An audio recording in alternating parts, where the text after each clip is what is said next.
So they're introducing a change to the capital gains tax here in Canada. It's not really going to affect you if you are under if you're not one of the one percenters essentially, but it's actually from the looks of it, it looks kind of all right. I don't know though. You never know with these damn bills. There could be all kinds of shit hidden in there. I'm going to read this. This is Global News, one of our Canadian dumpster fires of a news outlet. But let's see what they have to say. So Liberals introduce capital gains tax changes. Here's what to know.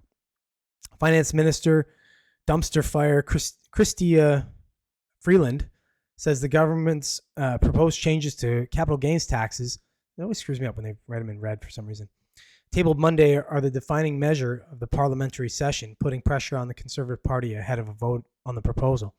Proposed changes to the capital gains inclusion rate, first announced in the 2024 federal budget, which is a joke, by the way, have been billed as an effort to improve tax fairness in Canada and a bid to fund the Liberals' planned spending on housing and other economic plans. I roll my eyes because the Liberals are just garbage. Today, it is possible for a carpenter or nurse to pay tax at a higher marginal tax rate than a multimillionaire. That isn't fair.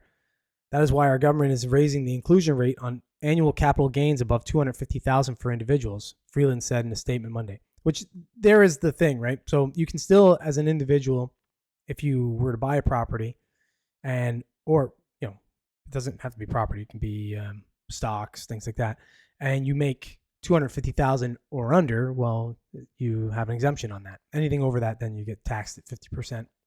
I think it's actually 67% now, which is one of the jumps. So she added that this tax would help younger Canadians and spur housing construction. How is this going to help younger Canadians? I don't understand that. For one, they don't have a bunch of assets. They're not really, it's not like they're in a position to be making, capital gains on much of anything at this point when they're just trying to find money to pay rent and survive. They can't even buy homes in Canada. It's just garbage. The average in my area, around my area, the average home price is over $800,000. So yeah, how are they affording houses? So anyways, what a stupid statement that is. Look at this idiot. If you see this picture of her with Trudeau, both two dumpster fires. It will help fund our efforts to turbocharge the building of 4 million more homes. It will support investments in growth and productivity that will pay dividends for years to come, she said.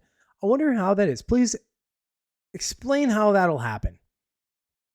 Capital gains are the proceeds from the sale of an asset like a stock or an investment property. Currently, all capital gains come with an inclusion rate of 50%, meaning half the profits realized from the sale are added to taxable income in that year. Under the Liberals' proposed changes, that inclusion rate would rise to 67% on any gains realized above $250,000 annually for individuals. That 2/3 inclusion rate would apply to all such gains made by corporations and many trusts. So what that means is individually, it's $250,000 annually, but as a couple, two people, it's $500,000 because it's $250,000 each, right? So that's how that works. There's a little bit of a loophole there. How will the Conservatives respond? While the proposed hike to the inclusion rate was announced in the 2024 federal budget, the capital gains changes were stripped from the budget implementation bill to be tabled separately. So here, I want to play this video. This is idiot Trudeau talking, and then Pierre Poilievre, which is hopefully going to be our next prime minister, just has a perfect response to this. Here we go. He has an opportunity right now, Mr. Speaker, to make it clear that he stands with Canadians and stands to ask the wealthiest to pay a little more by announcing now that he will support our measure on increasing the capital gains imposition on Canadians, asking the wealthiest to pay a little bit more. He has dodged that question since the budget came out. Does he support the increase on the capital gains inclusion rate? The Honourable Leader of the Opposition. Mr. Speaker, I do support the Prime Minister paying more tax on the trust fund where he sheltered all of his money. Absolutely. He doesn't, unfortunately, support his own policies. That's why he won't put them into a budget bill. And then they cut him off right there. Notice how they do that? I'm going to stop there because it doesn't matter. That's global news for you. They stop. I'm sure he had more to say, but they stop it right there. And then they just proceed to say that he dodges the question and all this. He has his own He has his own plan to spur the economy, to spur housing.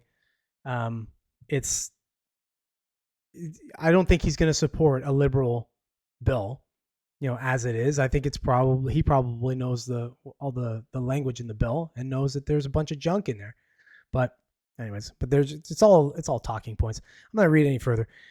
It's just more and more dumpster fire writing by Global News. But the gist of this is that so the capital gains tax has increased only for basically the richest of the rich, people that are buying, selling properties over the year, making more than $250,000 individually, and still obviously your principal residence here in Canada is not subject to capital gains tax.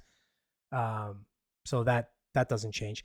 So on paper the bill looks okay, but because it's coming from a bunch of slithery snake liberals, I don't trust it.